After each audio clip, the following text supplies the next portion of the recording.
Hey everyone, this is a short video lesson about how to write a good thesis statement. And for this assignment, you need to take notes and be ready for a quiz as well covering these.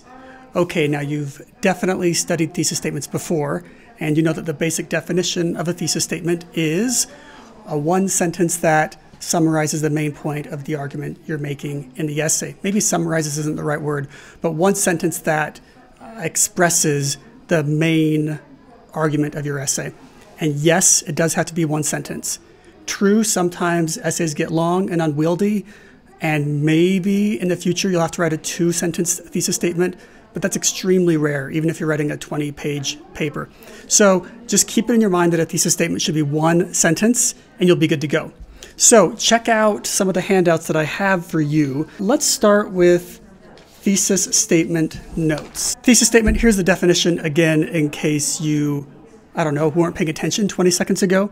But a thesis statement is a short statement, usually one sentence, that summarizes the main point or claim of an essay, research paper, etc.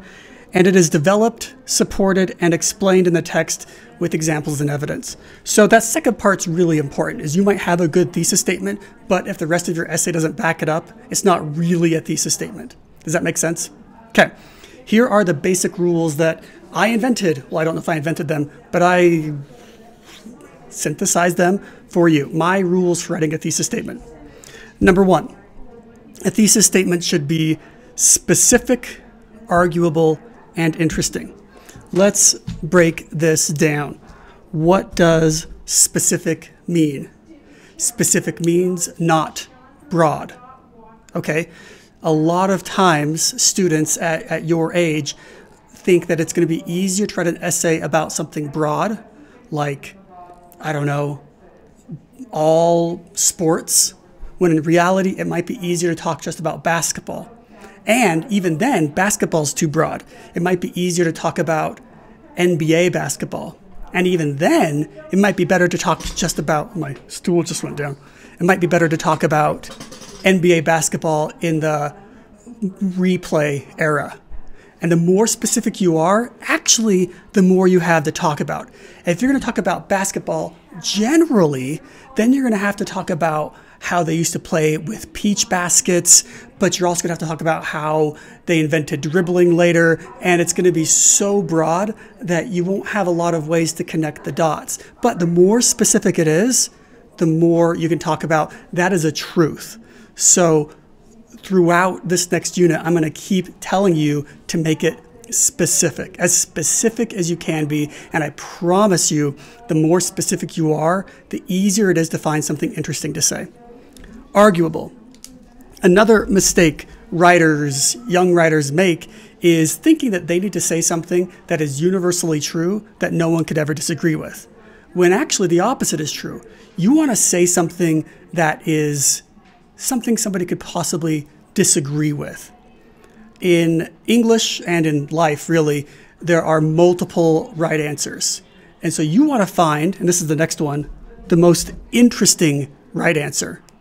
You don't want to just go and try to find the easiest one possible. I'm going to grade a lot of these papers, and if they're the same as everyone else, you'll get the same grade as everyone else. But if you say something unique and interesting that maybe someone else didn't say, I'm going to think that you're smarter and give you more points for it. Okay, so you might be reading Leonardo DiCaprio's speech to the UN. If you haven't read that yet or watched it yet, check it out in another video. But it'd be a really easy argument to say he scares the people. And it's like, yeah, no one can argue with that. But you could maybe bring up something specific and say, well, actually, he doesn't just scare them, he actually inspires them. And you can find a way to twist it to be more specific and arguable. Arguable means that a smart person could theoretically disagree with you. So what I really mean by arguable is don't try to answer all the world's problems. Don't try to say the final word on the matter, because you won't, and I'm not expecting you to. I'm expecting you to make one small, specific, simple argument. And part of the game, and this is what interesting means as well, is to find what I like to call the high-hanging fruit. Let me draw something for you. I'm going to draw a tree, and we'll see if I'm good at drawing trees or not. Oh, that is a beautiful tree. It's got like the trunk part. Hey, I've got a red thing. Let's draw some apples on it. These are apples or cherries or pomegranates. I don't know, whatever fruit you want. So when people come to pick the fruit, which fruit get picked first? The fruit that falls on the ground or the low-hanging fruit? And the better fruit, at least for the purposes of my metaphor, I'm not a farmer, I don't know if this is actually true, but the better fruit is, this pen sucks, the better fruit is the high-hanging fruit, the fruit that you need like a ladder to get to. And that means it's not the easy fruit. It's not the fruit that you can just reach. What that means for you when you are developing a thesis statement is don't go with your first idea. Don't go with the most obvious idea. What you want to do is try to think, what would everyone else say? Meaning, what is the easiest, most obvious thing? And how can I reach a little bit beyond that? That is called picking the high-hanging fruit, not just going for the low-hanging fruit. And that, my young friends, is the secret to life and to writing. If all you're doing is the most obvious things and going for the easiest things, you're never going to do anything interesting. And that's not only true in writing, that's true of like gymnastics and sports, where you want to do something that's not easy, meaning pushing yourself a little bit. So ask yourself, what do you think most people would say when they read this? And a high-hanging fruit would be, well, can you contradict that? Can you twist that? Can you find something that's less obvious? So what that means in practice is don't settle for your first idea. Specific, arguable, and interesting. That is step one. Next up, a thesis should use action verbs in the present tense. An action verb would be something, instead of saying many people have said that. The phrase have said that, those are two boring verbs. Have said. One, you're using passive voice because there's the verb have in there, helping the verb said. That's never good. Instead of saying have said, say argue. Okay, now what does it mean to write in the present tense? So use action verbs in the present tense. Action is a word like argue or contend. Present tense means don't say argued. Thesis statements are always in the present tense. Even if you're writing about a book that was written back in 1920, like The Great Gatsby, you wouldn't say Fitzgerald said that. You would say says, because a written thing is something that they are saying right now. It's true that he originally delivered this in 2014, but we're reading it now. So say Leonardo DiCaprio argues that. He argues it here in the present tense. Okay, that is what present tense means. So no D's on the end of your verbs, and action verbs like argue, contend, maintain. And I can make a list of those if you want. No to be verbs, and use active voice, not passive voice. These are, of course, basically different versions of this one. And passive voice would be, instead of saying have said, you would say said. Right? Passive voice is when you have a verb helping another verb. And you can do that with tenses of have and also to be. Like many people are arguing.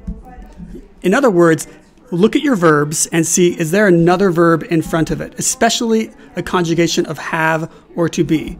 That is what it means by passive voice, and that's what it means by no using verbs like this. Basically, if you avoid these verbs, that should take care of both 2 and 3. So in other words, pay special attention to rule 3. No to be verbs allowed. And if you write one of these, to be or have or whatever, I won't accept your thesis statement. I just won't. I want you to get good at this. And by the way, I'm going to brag a little bit. Every year I get emails, at least 1 or 2 emails from former students, either thanking me for teaching me how to write thesis statements or asking me for one of these handouts because they say that these handouts really helped them.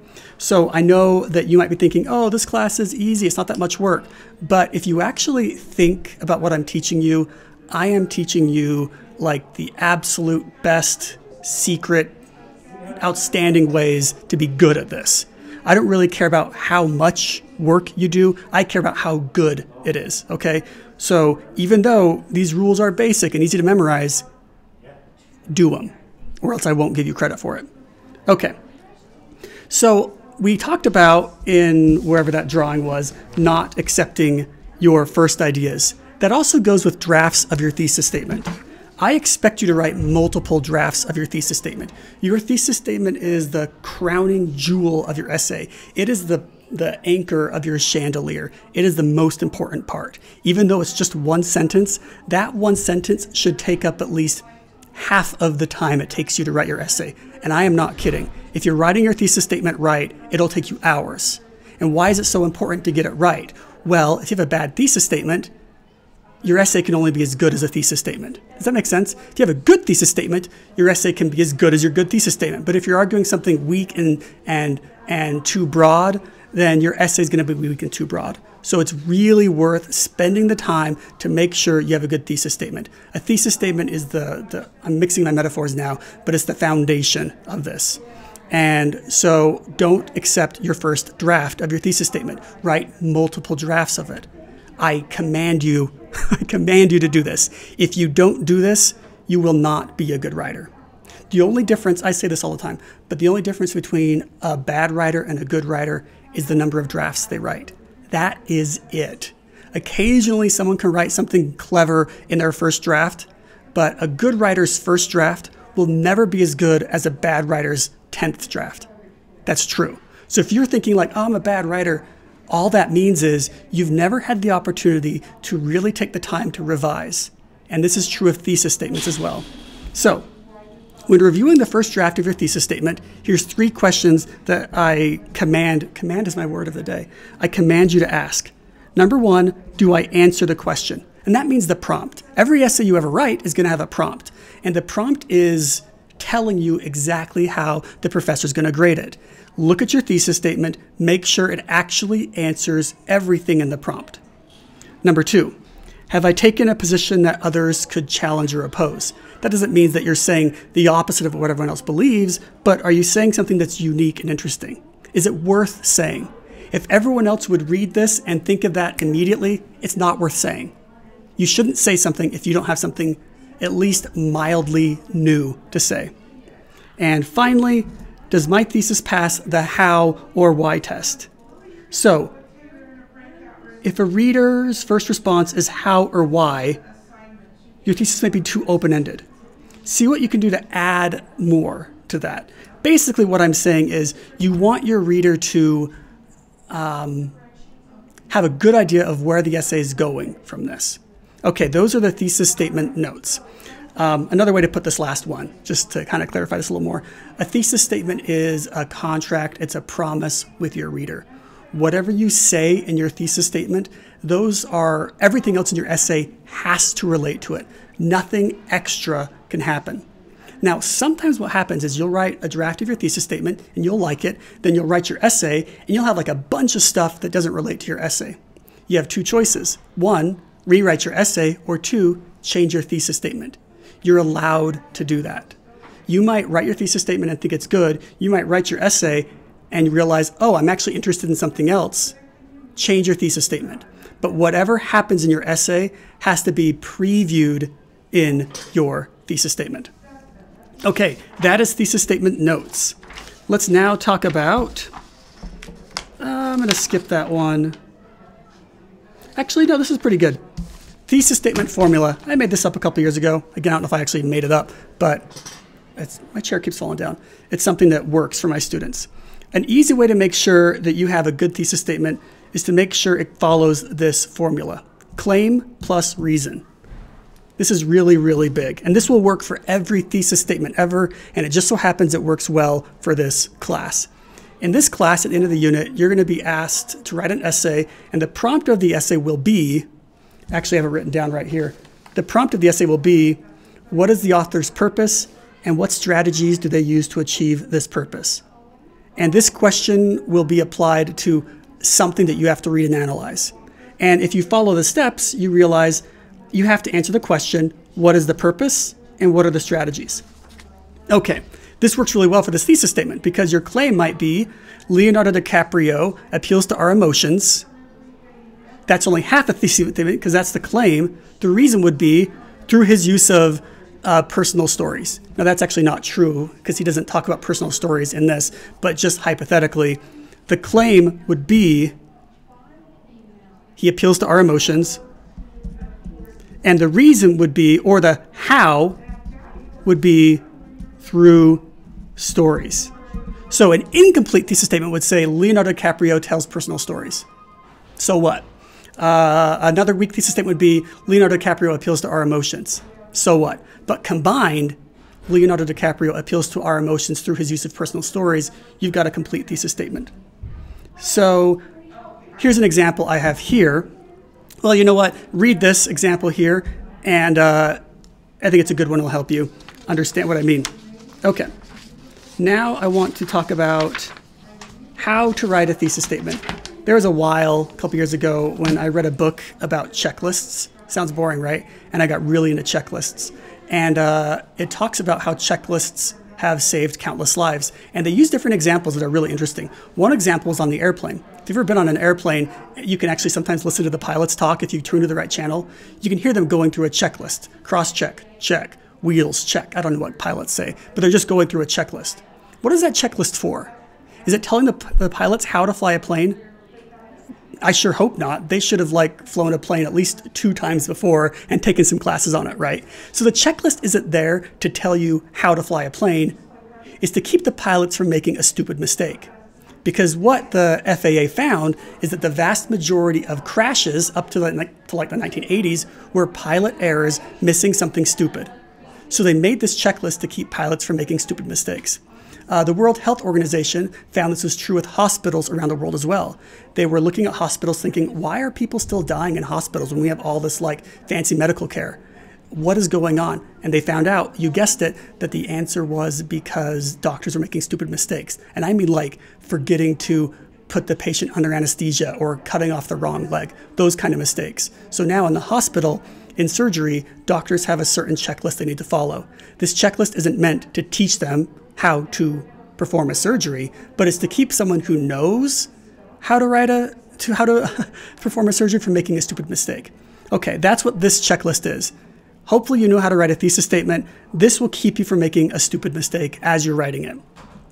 Let's go through it. Make sure that you understand what the prompt is asking you to do.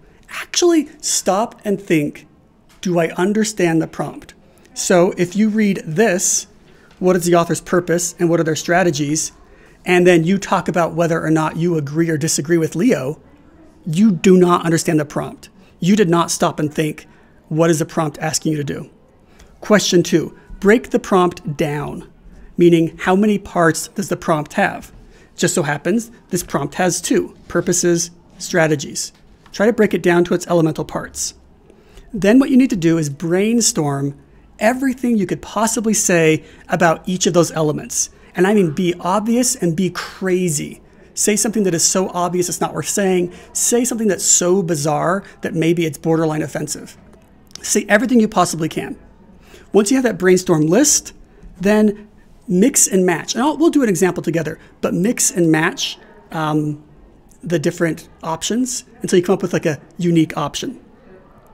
Then once you have your favorite option, rewrite it at the top of a paper, and then make sure that it follows the right format. Make sure it's accurate, meaning is it actually true? Make sure it's specific. Make sure it's interesting. Then finally, make sure it has no to be verbs and there's no passive voice. If you follow this step, you should come up with a pretty good thesis statement. Okay, let's do this together. So I made these handouts for you, and they're going to be helpful for you as you practice writing rhetorical analysis essays. Okay, so again, the prompt for the final essay is right here. You don't know what the text is going to be yet, but here's the prompt. What is the author's purpose and what strategies do they use? So let's pretend the prompt was Leo's speech. Okay, let's ask ourselves some of these questions to help us think of ideas we could say. Who is the author? Leo. I'm going to go fast through this. Your brainstorm should be longer. We want Leo. He's an actor. Okay. Who's the audience? UN people. Leaders of nations. Who else could the audience be? In other words, there might be the primary audience at that time, but who else is the audience? Anyone who is interested in climate. Anyone who likes Leo might see this pop in their feeds, right? That's a heart. What is the medium? It's an in-person speech, or it's a video, okay? This will help you kind of brainstorm things and make sure you understand the talk. Now, this will help you think a little more about it. How do they appeal to logic? Well, they talk about the economy. How do they appeal to pathos? They use fear. They use a sense of pride. How do they use ethos? He quotes general. And again, your list should be longer than this. It's just my video is already 20 minutes long, so I'm trying to keep it quick. And now, after you kind of got the main ideas of like what the rhetoric is in this and how he's using different appeals, and you could do that by highlighting on this as well. Now it's time to make a T-chart that looks like this. What is the author's purposes? What strategies do they use? Draw a line down the middle, and let's go through this. What are purposes? Well, he wants to warn about climate. He wants to encourage change. He wants better laws. What strategies does he use? And now we can look at the logos and pathos. Pathos. He uses ethos with the general. He uses ethos by talking about how he's an actor and his fame. He uses ethos when he talks about the number of people. And I don't know why, but for some reason, all of mine happen to be about ethos. I didn't plan this. So that gives me like an idea. Well, what if I only talk about ethos in my paper? And that's a good idea. Kind of a little pause. In your final paper, I don't want you to try to like hit every single strategy. Instead, find one or two strategies combined. And then in your paper, see if you can avoid using the word ethos, logos, or pathos at all. Those words are tools to help you come up with ideas, but good craftsmen and good mechanics don't leave their tools lying around, right? You want to remove the tools. So let's write a rough draft of a thesis statement over here. So Leo, again, I'm writing this shorthand because I don't want to take too much time. Leo warns about climate change by appealing to the authority of the masses, military leaders, and scientists. Boom. Now, this is a pretty dang good first draft because I've done this countless times before, but what's good about this thesis statement is it tells the reader that you're going to talk about three things. You're going to talk about the authority of the masses, military leaders, and scientists, and guess what? That gives you 3 paragraphs. Your essay would then follow this format. 1, a quote about the masses, 2, a quote about military leaders, and 3, a quote about scientists. Now that's just one, honestly, kind of basic thesis statement about this speech. But if you go through this process and then write multiple drafts, you'll have a better thesis statement. Now, I know that some of you watching this video, probably some of you who've stopped the video by now, are gonna actually start writing your essay and try to skip steps. But I promise you on everything holy that if you do that, your thesis statement will not be as good. You cannot skip steps. That's like skipping leg day. You just don't do it. You can't skip steps in your training process, okay? When Donovan Mitchell goes and shoots a free throw, he follows the same exact routine every time. And when he doesn't, he misses shots. Ask him. It's just true. I promise you, I swear on God in heaven that if you follow these steps, your thesis statement will be better. And if you skip these steps, I promise you, your thesis statement will suffer. Okay, that is my basics for how to write a thesis statement, and we'll call it.